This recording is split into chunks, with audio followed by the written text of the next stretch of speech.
bienvenue sur mon site.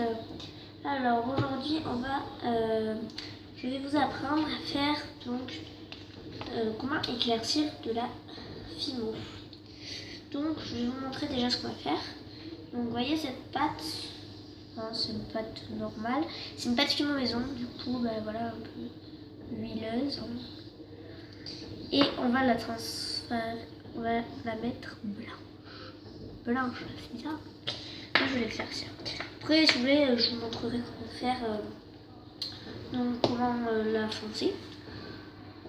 Donc pour ça on a besoin de l'huile d'olive, n'importe laquelle, hein, voilà. On a besoin de la farine, d'une petite coupelle, alors c'est blanc parce que j'ai déjà fait, et d'une cuillère. Donc voilà. Et après on a besoin de la peinture acrylique blanche. Si on veut l'éclaircir, il faut du blanc. Donc pour ça, on va prendre un petit peu de ma pâte marron. Je ferai le rouge si j'ai le temps. Hein. Donc là, on prend la pâte,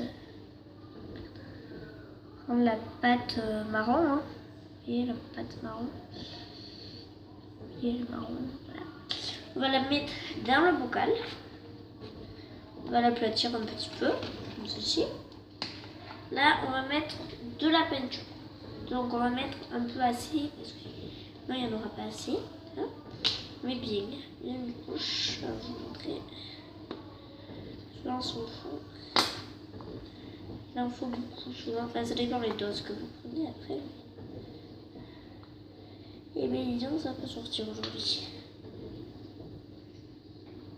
Tac, la dernière goutte. Voilà. Après, donc, on ferme. Tac, on passe sur le côté. Donc, voilà votre pâte. Vous mélangez comme ceci. Jusqu'à obtenir une pâte pas blanche, hein, mais assez blanche. Un peu blanche, quoi. Beige, on va dire. Pas pastel, hein. Vous allez voir.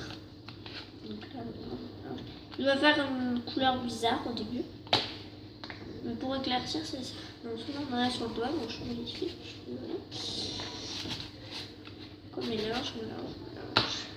Alors là, on va passer à l'huile d'olive pour bien qu'elle se mélange avec...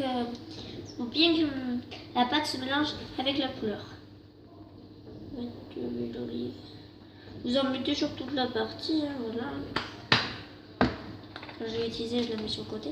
N'hésitez pas à en mettre parce que souvent on a tendance à pas en mettre beaucoup. Mais là, tant que vous en mettiez assez, voilà ce que je vais vous dire. Donc quand vous l'avez essayé, c'est normal si elle est un peu bizarre. Elle n'est pas tout de suite blanche parce que on l'a pas très bien. Après, on met un tout petit peu de farine. Elle va toujours nous servir, du coup je la mets du même côté. On met un tout petit peu de farine. Là on en remet, on tourne et on en remet. Donc voilà. Là, ça fait une pâte bizarre un peu. Ça approche comme ça là. Pas très blanche. Après on la prend avec les mains, je sais que vous aurez les mains toutes blanches. Et vous malaxez avec vous. Mais c'est comme ça parce que sinon ça ne va pas se mettre à l'intérieur. Donc voilà. Essayez d'avoir une belle pâte. Hein.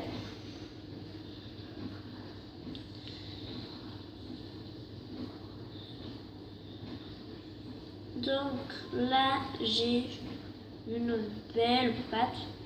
Enfin une belle, peut-être qu'elle est un peu moins blanche que l'autre parce qu'il y a passé de blanc.